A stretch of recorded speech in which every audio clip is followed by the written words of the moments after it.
Welcome back, students, to your chapter Nature and Significance of Management. So, I have described the characteristics of management in the last video in very detail, and I also asked for 3 questions. I hope you all have written the answers. Okay, so let's continue. Objectives of management. बात कर रहे थे कि management क्या है, इसकी characteristics क्या है, हम कैसे ये डिस्क्राइब कर सकते हैं कि मैनेजमेंट एक आर्ट है, साइंस है या फिर प्रोफेशन है, या फिर किसी कंपनी में अगर आपका मैनेजमेंट अच्छा होता है तो उसमें ऐसे कौन कौन से कार्य किए जाते हैं जिससे आपका मैनेजमेंट पावरफुल हो। तो कुछ ऐसे ही कॉमन सी बातें थी जो मैनेजमेंट को पावरफुल बनाती थी, that are called characteristics of management. अब बात करते हैं objectives of management. Means management किसी भी ऑर्गेनाइजेशन में या किसी इंस्टीट्यूशन, स्कूल, मैनेजमेंट का रोल क्या होता है, क्यों मैनेजमेंट सेटअप करना ज़रूरी होता है। सो Management seeks to achieve certain objectives which are the desired result of any activity.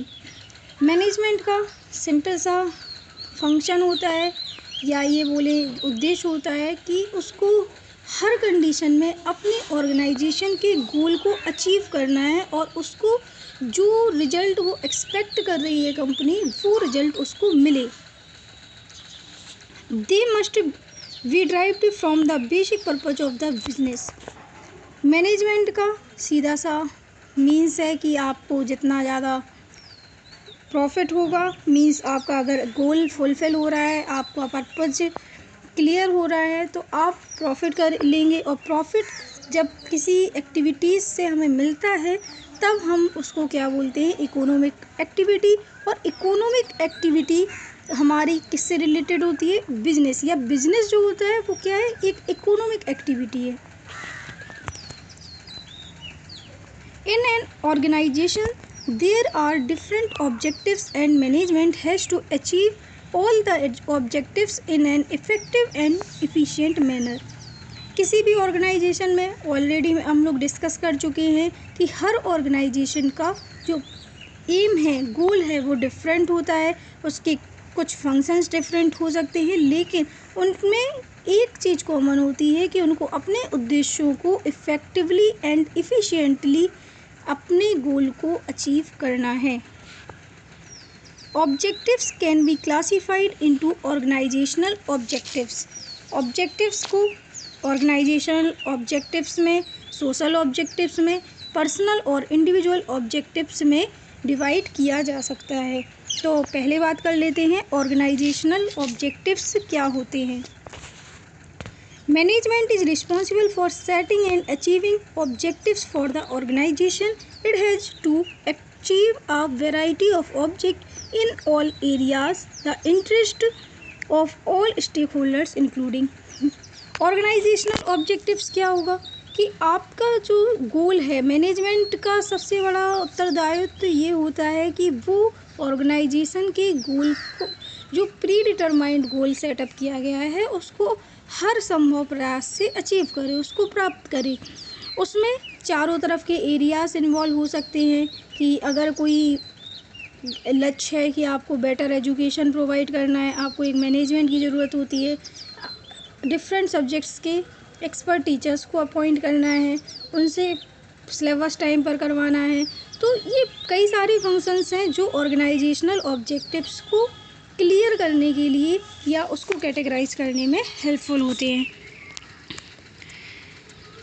Including stakeholders, employees, customers and the government. इसमें ये सारी चीज़ लोग इन्वॉल्व होते हैं।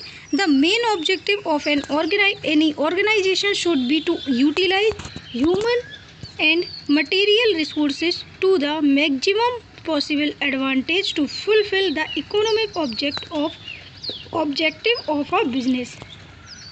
मीन्स क्या है, जो मेन ऑब्जेक्टिव होता है मेन ऑर्गेनाइजेशन का, उसका मतलब क्या है कि ह्यूमन और मटेरियल रिसोर्सेज का मैक्सिमम पॉसिबल एडवांटेज मिले। जितनी ज़्यादा आप लास्ट टाइम भी मैं बोल चुकी हूँ कि इफ़ेक्टिव एंड एफिशिएंटली, कि इफ़ेक्टिव क्या है कि आप मिनिमम कॉस्ट पर ज़्यादा से ज़्यादा प्रॉफिट कमाएं। तो उसके लिए आपके पास दोनों फैक्टर रिलेटेड होते हैं, एफिशिएंटली एंड इफ़ेक्टिव। तो जब आप इफ़ेक्टिव होते हैं और एफिशिएंट होते हैं तो आपका प्रॉफिट 100% श्योर होता है, जिससे आपका बिजनेस का मेन इकोनॉमिक फैक्टर क्लियर हो। These are survival, profit and growth. Survival क्या है? The basic objectives of any business is survival. Management must strive to ensure the survival of the organization. In order to survive, an organization must earn enough revenues to cover cost. 3 part है आपके, survival, profit and growth. Survival क्या है कि जैसे आपने किसी organisation में money invest की, तो आपका सर्वाइवल तो तभी होगा जब उतनी मनी आपको, अगर प्रॉफिट नहीं हो रहा है लेकिन उस कंपनी को चलाने के लिए जितने रुपए की ज़रूरत है वो रुपए आपको उस ऑर्गेनाइजेशन से कवर हो रहे हैं। और प्रॉफिट कब होगा? जब उतनी लागत निकालने के बाद आपके पास कुछ बच रहा है, तो वो प्रॉफिट है। ग्रोथ कब होगी? जब आप उस प्रॉफिट से ज़्यादा आप दूसरे ऑर्गेनाइजेशन को कंपीट कर सकें। तो यहाँ पर बात क्या है सर्वाइवल की, तो बेसिक ऑब्जेक्ट, ऑब्वियस सी बात है किसी भी ऑर्गेनाइजेशन का मेन उद्देश्य क्या होगा कि अगर वो कंपनी या ऑर्गेनाइजेशन सेटअप किया गया है तो कम से कम उतना आउटकम तो उसको मिले जितना उसने इन्वेस्ट किया है, और उसका वो सरवाइव कर सके, कि वो लॉस में ना जाए। प्रॉफिट क्या है? Mere survival is not enough for business. Management has to ensure that the organization makes a profit. अगर आपको सर्वाइवल मिल भी गया तो जब आपके पास प्रॉफिट नहीं हो रहा है तो आपका मोरल डाउन भी हो सकता है। तो किसी भी मैनेजमेंट का ये पहला उत्तरदायित्व है कि वो प्रॉफिट कमाए। सिर्फ सर्वाइवल किसी भी ऑर्गेनाइजेशन के लिए इनफ नहीं है। Profit provides a vital incentive for the continued successful operation of the enterprise. Profit is essential for covering costs and risks of the business. Profit से क्या होगा कि आपका जो बिजनेस है, जितने एम्प्लॉयज़ हो रहे हैं उनको टाइम पर सैलरी मिलेगी, टाइम पर आपके सारे काम होंगे। इन केस अगर आपके ऑर्गेनाइजेशन में कोई रिस्क आती है तो आपका वो प्रॉफिट कवर करेगा। तो इस तरह से प्रॉफिट कमाना किसी भी मैनेजमेंट का मेन ऑब्जेक्टिव होता है, और उसको ये सुनिश्चित करना होता है कि ऑर्गेनाइजेशन आपका प्रॉफिट में है। थर्ड फैक्टर है growth. A business needs to add to its prospects in the long run, for that it is important for the business to grow. अब अगर कोई भी ऑर्गेनाइजेशन सेटअप किया गया है तो हर एक ऑर्गेनाइजर की एक डिज़ायर होती है कि ये बिजनेस या ऑर्गेनाइजेशन लंबे समय तक चले। उसके लिए ज़रूरी है ऑर्गेनाइजेशन की ग्रोथ होना। Management must exploit fully the growth potential of the organisation. Growth of a business can be measured in the terms of sales volume increase in the number of employees, the number of products, और the increase in capital investment ETC। Growth कैसे होगी?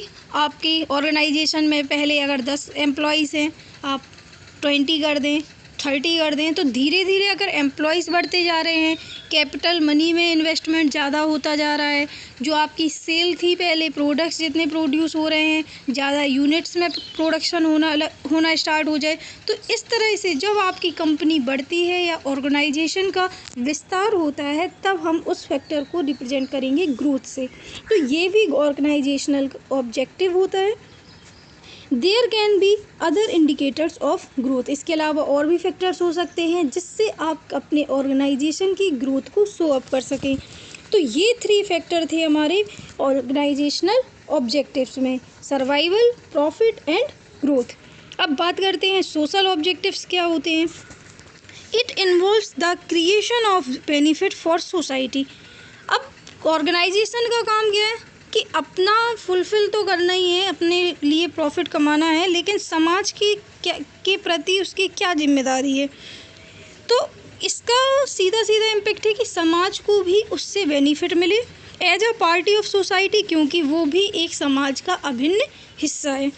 As a part every organisation whether it is business और non business, चाहे वो business हो या फिर non business हो, और एक ऑर्गेनाइजेशन समाज से जुड़ा हुआ है तो समाज को भी उससे बेनिफिट होना चाहिए। Has a social obligation to fulfil, this refers to consistently creating economic value for various constituents of the society, जिससे उसकी इकोनॉमिक वैल्यू जो है वो सोसाइटी की कंस्टिट्यूएंट्स के लिए इकोनॉमिक वैल्यू क्रिएट कर सके। This includes using environmental friendly methods of production, giving employment opportunities to the disadvantaged sections of society, providing basic amenities like school and creches to employees. अब देखिए कि जब कोई भी समाज के प्रति है तो उस ऑर्गेनाइजेशन में ऐसे प्रोडक्शन हो जो इको फ्रेंडली हो, एनवायरनमेंट को कोई लॉस ना हो, पॉल्यूशन ना हो, आसपास के जो एरिया में लोग रह रहे हैं तो उनको भी एम्प्लॉयमेंट मिले, उनको कोई प्रॉब्लम ना हो। तो इस तरह के जो उत्तरदायित्व हैं ये भी किसी भी ऑर्गेनाइजेशन का ऑब्जेक्टिव होता है। The box given below illustrate how a company can fulfil it's social responsibility. ये आपका एक बॉक्स दिया गया है, इसमें कुछ पॉइंट्स दिए गए हैं कि कैसे कोई कंपनी और सोशल रिस्पॉन्सिबिलिटी को फुलफिल कर सकती है। थर्ड ऑब्जेक्टिव है किसी ऑर्गेनाइजेशन का personal objective. Organisations are made up of people who have different personalities. किसी भी ऑर्गेनाइजेशन में एक ही स्किल के, एक ही टैलेंट के लोग काम नहीं करते हैं, वहाँ पर डिफरेंट पर्सनैलिटीज़ काम करती हैं, उनके बैकग्राउंड्स अलग होते हैं, एक्सपीरियंसेस अलग होते हैं, ऑब्जेक्टिव्स भी अलग हैं। They all big part of the organisation to satisfy their diverse needs. और वो उस ऑर्गेनाइजेशन का हिस्सा इसलिए बनते हैं कि उनकी जो डिफरेंट नीड्स हैं, अलग अलग ज़रूरतें हैं, उनको वो सेटिस्फाई कर सकें। These vary from financial needs such as competitive salaries and perks, social needs such as peer recognition and higher level needs such as personal growth and development. ये कैसी नीड्स हो सकती हैं? एक या तो फाइनेंशियल नीड्स हो, जैसे कि दूसरे एम्प्लॉयज़ से अपनी सैलरीज कंपेयर करना। सोशल नीड्स जैसे उसकी जो समाज में पहचान है वो किस तरह से है। हायर लेवल नीड्स, ज़्यादा हायर लेवल देखा जाए तो पर्सनल ग्रोथ और डेवलपमेंट की बात होती है। तो जो एम्प्लॉयज़ हो रहे हैं, तो जो एम्प्लॉयज़ वहाँ उस ऑर्गेनाइजेशन में काम कर रहे हैं तो वो डिफरेंट नीड्स के साथ वहाँ पर काम कर रहे हैं कि जिससे उस ऑर्गेनाइजेशन में काम करके वो अपनी नीड्स को फुलफ़िल कर सकें। Management has to reconcile personal goals with organisational objective for harmony in the organisation. और मैनेजमेंट को क्या करना होता है कि उनके जो पर्सनल गोल्स हैं वो भी फुलफ़िल हो जाएं और जो ऑर्गेनाइजेशनल ऑब्जेक्टिव्स हैं वो भी फुलफ़िल हो जाएं। तो यहाँ पर बात की थी हम लोगों ने कि मैनेजमेंट की ऑब्जेक्टिव्स क्या हैं। आई होप आपको समझ में आए होंगे। 3 ऑब्जेक्टिव्स हैं, organisational objectives, social objectives and last one is personal objectives. तो यहाँ पर जो बात हो रही थी तो बहुत ही डिटेल में मैंने शेयर की है, तो आप बहुत अच्छे से इसको स्टडी करें।